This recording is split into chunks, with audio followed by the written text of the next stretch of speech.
आदिशक्ति माँ महामाया देवी की पवित्र और पौराणिक नगरी रतनपुर का प्राचीन और गौरवशाली इतिहास है। मंदिर का मंडप नगर श्री में बना है। यहाँ 16 स्तंभों पर टिका है। गर्भगृह में आदिशक्ति माँ महामाया की 3.5 फीट की ऊंची 5 स्तर की भव्य प्रतिमा है। माँ की प्रतिमा के पृष्ठ भाग में माँ सरस्वती की प्रतिमा होने की मान्यता है, जो विलुप्त मानी जाती है। मान्यता है कि भगवान शिव जब सती के मृत शरीर को लेकर तांडव करते हुए ब्रह्मांड में भटक रहे थे, उस समय भगवान विष्णु ने उनको वियोग मुक्त करने के लिए सुदर्शन चक्र से सती के शरीर के टुकड़े कर दिए। माता के अंग जहाँ जहाँ गिरे वहीं शक्तिपीठ बन गए। यहाँ महामाया मंदिर में माता का दाहिना हाथ गिरा था।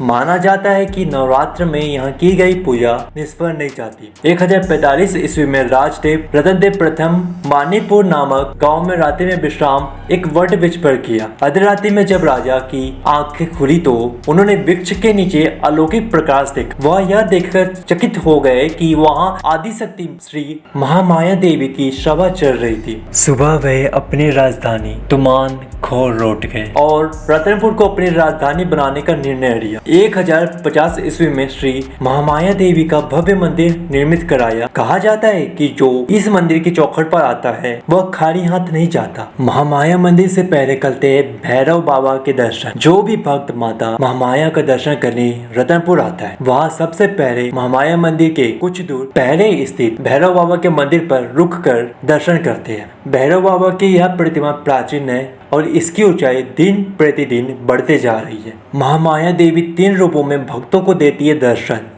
रतनपुर में विराजित माँ महामाया की महिमा बड़ी अद्भुत है। महाकाली, महालक्ष्मी और महासरस्वती के रूपों में यहाँ पर महामाया देवी अपने भक्तों को दर्शन देती। दुर्गा सप्तशती के साथ ही देवी पुराण में महामाया के बारे में जो कुछ लिखा है, ठीक उन्हीं रूपों में दर्शन रतनपुर में विराजित महामाया के रूप में होते हैं। महामाया मंदिर में शक्ति के 3 रूप दिखाई देते हैं। 3 रूपों में समाहित माँ के रूप को महामाया देवी की संज्ञा दी जाती है। नवरात्रि में आते हैं लाखों भक्त। नवरात्रि में रतनपुर शहर ऊपर से नीचे तक सजा रहता है। अष्टमी के दिन यहाँ दर्शन के लिए लाखों भक्त आते हैं और माता से मनोकामनाएं मांगते हैं।